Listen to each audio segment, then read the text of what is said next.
আসসালামু আলাইকুম। ৫ই আগস্ট কিংবা জুলাই, অর্থাৎ জুলাই এবং ৫ই আগস্ট এই সময়ে বাংলাদেশের মাদ্রাসার ছাত্র, শিক্ষক তাদের কী ভূমিকা ছিল, এটা আমার মনে হয় নতুন করে বলার কোনো প্রয়োজন পড়ে না। ৫ই আগস্টে যেদিন ১৪৪ ধারা জারি করা হয়েছিল, ঠিক সেদিন এই মাদ্রাসার ছাত্ররাই তারা ঢাকা শহরের রাজপথে নেমে এসে এই সেনাবাহিনী, পুলিশ, বিডিআর, আনসার এই সমস্ত ব্যক্তিদের সামনে তারা বুক পেতে দাঁড়িয়েছিল। অবশ্যই এদেশের ছাত্র জনতা তথা মাদ্রাসার ছাত্ররা ব্যাপকভাবে অংশগ্রহণ করেছিল এই আপনার বিপ্লবে। দুর্ভাগ্যজনক হলেও সত্য, এই যে মাহফুজ আলম, তিনি তার ভেরিফাইড ফেসবুক পেজে একটি বিশদ লেখা লিখেছেন। কবে লিখেছেন ও কেন লিখেছেন সেটা অবশ্যই আপনারা জানেন। দেখুন, বইমেলাতে একটি ঘটনা ঘটেছে। আমাদের এই উপদেষ্টারা কী দায়িত্ব পালন করেছে সেটা আপনারাই ভালো জানেন। তাদের আসলে কী দায়িত্বটা পালন করা উচিত ছিল এবং তারা করছেটা কী। দীর্ঘ সময় তো হলো, তারপরও তাদের যেই কচ্ছপ গতিতে চলার যেই ধরনটা, সেটা কিন্তু আমরা এখন পর্যন্ত দেখতে পাচ্ছি।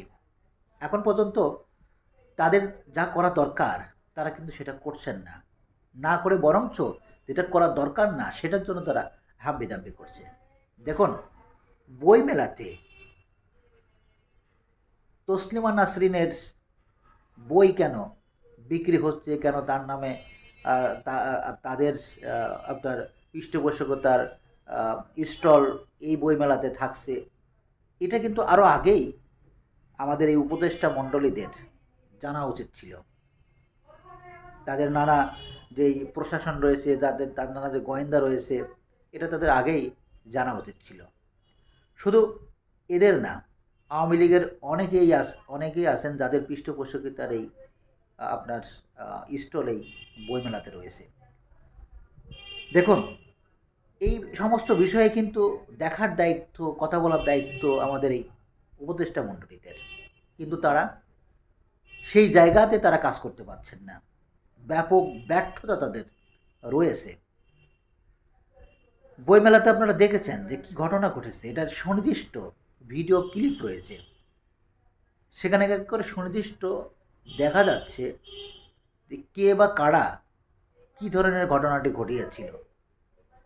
তারপরও এই মাহফুজ আলম, আমার মনে হয় তিনি বিন্দু মাত্র সেই ভিডিও কিংবা সেই স্পটে যাওয়ার কোনো চিন্তাই আমার মনে হয় তিনি করেননি।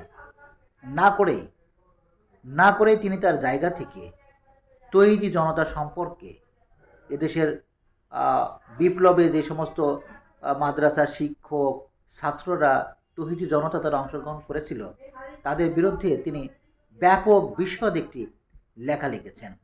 ভাই, এত সময় আপনি কোথায় পেলেন?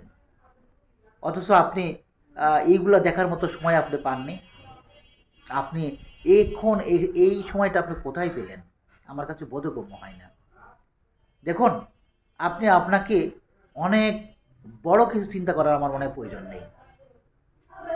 আপনি যেই বক্তব্যটা দিয়েছেন সেটা আসলে কোনোভাবেই বোধগম্য নয়। সেটা আমরা বিশ্বাস করি যে আপনি চিন্তিতভাবে সেই বক্তব্যটা দিয়েছেন, সেই লেখাটি লিখেছেন, কিন্তু এটা উচিত হয়নি। হুমকি ধামকি এগুলো আসলে এদেশের বিপ্লবী ছাত্র জনতা কোনো সময় মাথায় নেন না, সেটা আপনি আমার মনে হয় খুব ভালোভাবেই জানেন। কিন্তু তারপরও এরকম লেখাটা কোনোভাবেই ঠিক হয়নি।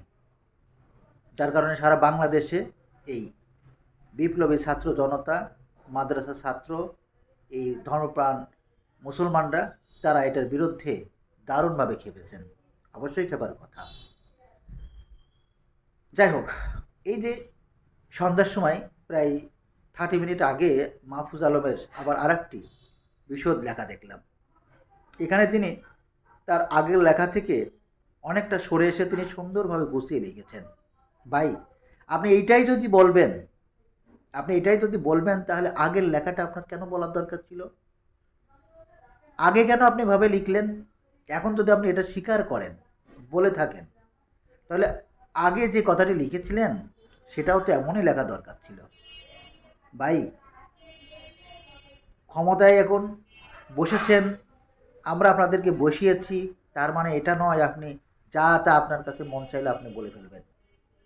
সুতরাং আপনাকে কথা বলার জন্য, কথা বলার সময় অবশ্যই অনেক কিছু চিন্তা করতে হবে। আপনি আমাদের মতো সাধারণ জায়গায় আপনি নন। আপনার মাধ্যমে এমন কোনো কথা, এমন কোনো যে দায়িত্ব আপনার দেওয়া হয়েছে, আপনি নিয়েছেন, সেটাকে আপনি প্রপারলি পালন করবেন, সেটা আমরা প্রত্যাশা করি। যে এই কাজগুলো এখন আপনারা করছেন, এই সমস্ত কাজ থেকে বেরিয়ে এসে বরঞ্চ বিপ্লবী মনোভাব নিয়ে যেই কাজ আপনাদের করা উচিত, সেই কাজে আপনারা মনোযোগ দিবেন। সেই প্রত্যাশা আমাদের সবসময় থাকবে। সবাই ভালো থাকবেন। আর হ্যাঁ, ওই যে যেই কথাটা নিয়ে বিতর্কিত হয়েছে, যদি পারেন সেই কথাটিকে ডিলিট করে দিয়ে যে লেখাটি এখন লিখেছেন সেটাই রাখেন। এটাই অনেক ভালো ছিল এবং এটা অনেক ভালো। তা ভালো থাকবেন। আসসালামু আলাইকুম।